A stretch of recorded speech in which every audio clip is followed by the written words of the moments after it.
So the next example is a one population proportion. So we're saying here that a company manufacturing a certain brand of breakfast cereal claims that 60% of all kids prefer its brand to any other. A random sample of 300 kids include 165 who do prefer this brand. Is the true percentage as the company claims or lower? And so the first thing I want to do is identify the question. So is the percentage 60% or lower? So let me just note that.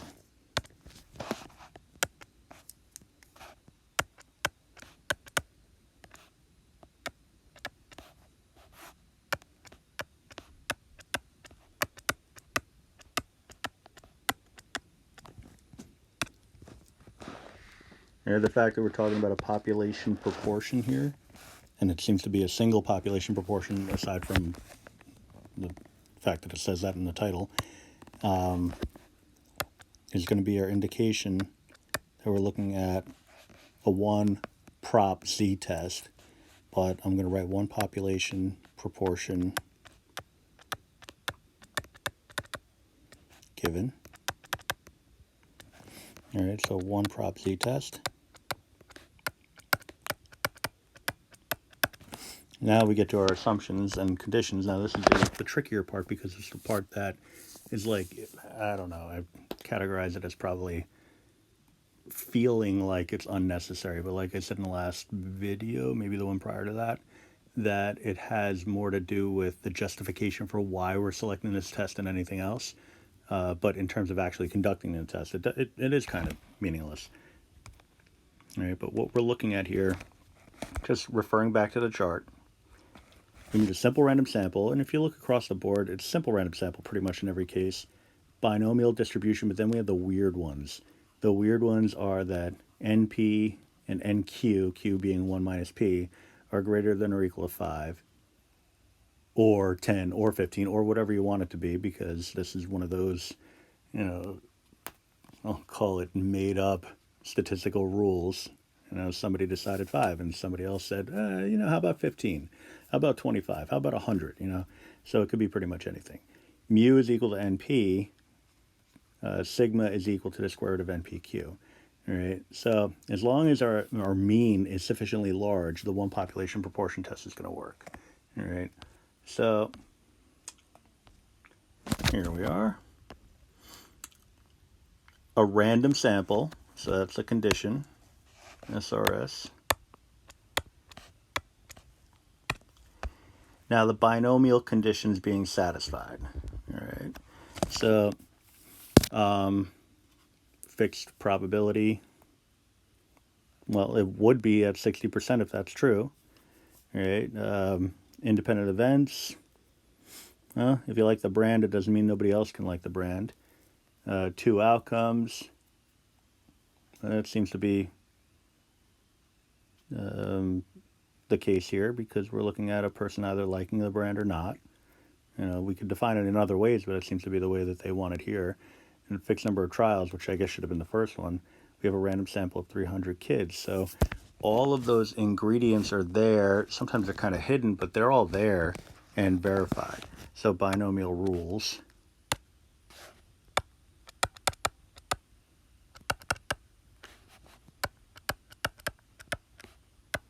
Satisfied. All right, so now I just need some side work, I guess, to determine NP. All right, so if we're making the assumption that P is equal to 0.6,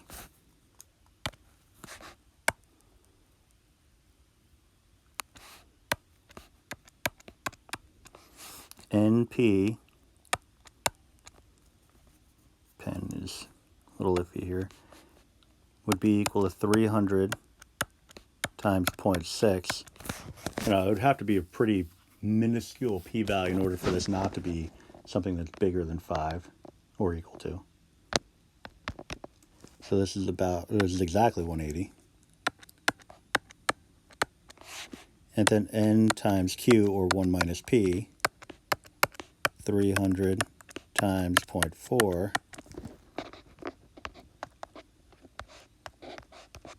$1.20. poor quality parentheses. I think my pen is due for a recharge.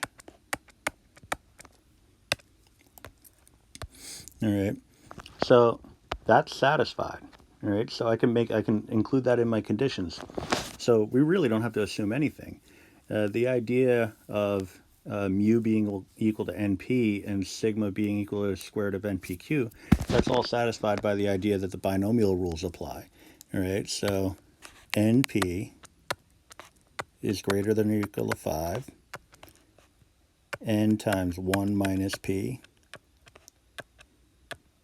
is greater than or equal to 5, mu is equal to np, sigma is equal to the square root of, I'm going to write it as npq for space, put a little check mark after all that.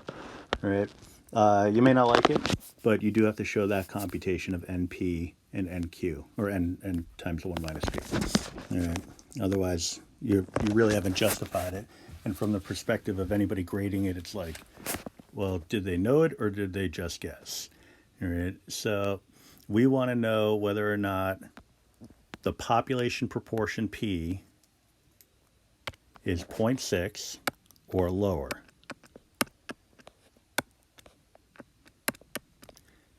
All right, and so that's a 1 prob z test.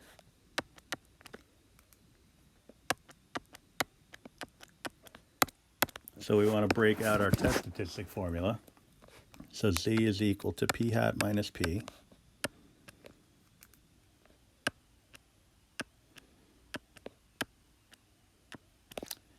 Almost put a p bar there. Over the square root of pq over n.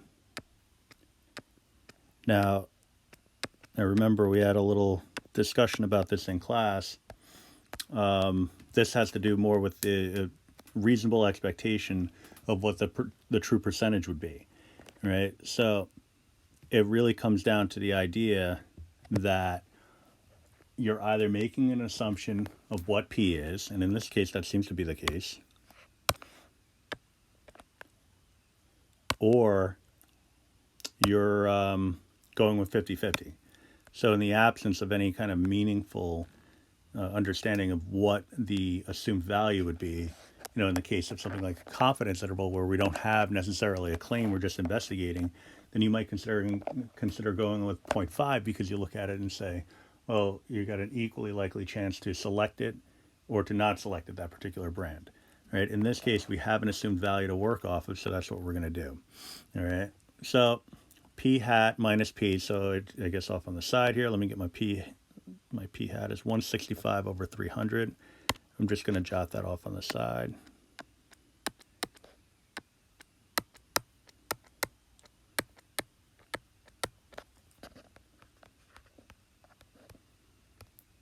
So it's a nice 0.55, so I'm going to work with that. All right, so my computations are going to lead me to, I'll use my fraction tool.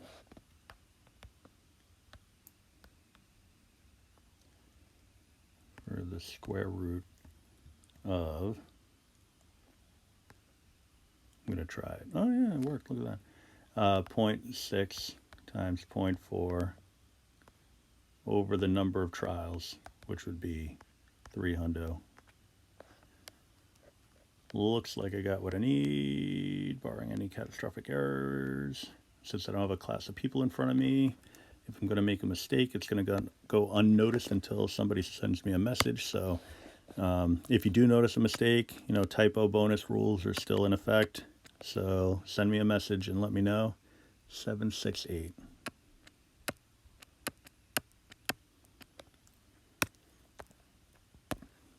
All right, so left-tailed situation here.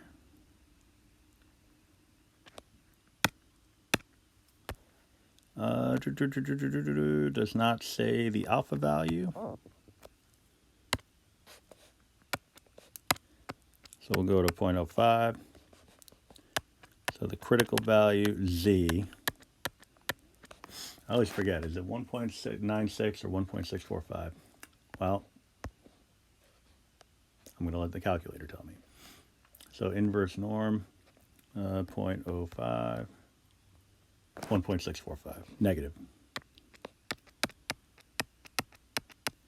All right, so that test statistic is going to fall in the rejection area, but let's verify it anyway.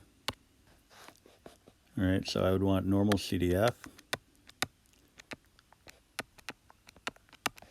and I would want that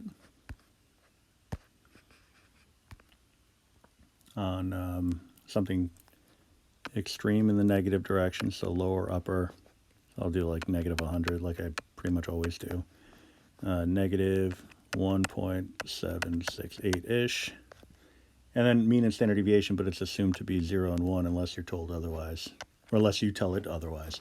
And like I always do, I'm gonna, well, after the fact, store, well, I could have done it that way, but you don't have that benefit. I'm going to store this in as A, or something, it doesn't matter. So I can work with the exact value.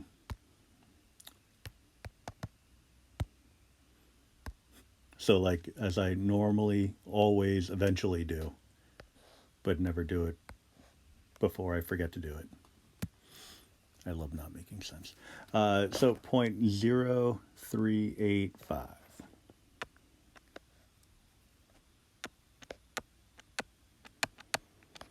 All right, so not a minuscule p-value, but small enough to reject the null hypothesis. All right, so that, well, based off of my alpha value. So it also tells me that had I chosen a different alpha value, it might not have rejected. All right, but based on the alpha value I chose, that's a fun new word, chose, we could reject. But if I selected a 0.01, then it wouldn't. All right, so you kind of have a little wiggle room here. So there is sufficient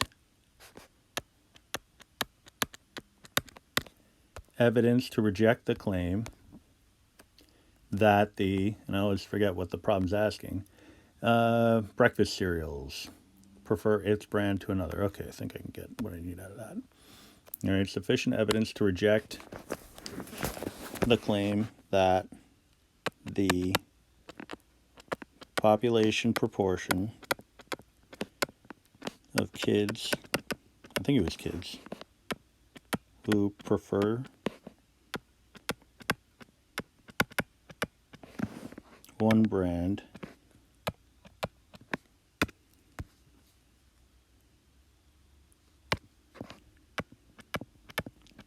is 0.6.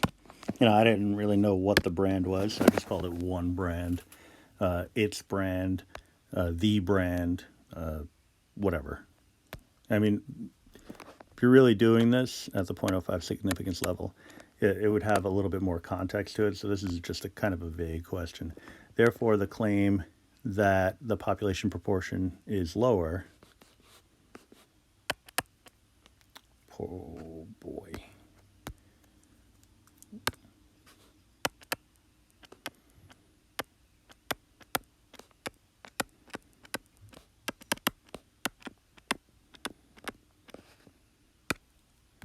And lower, we know what it's lower than 0.6 is going to be true.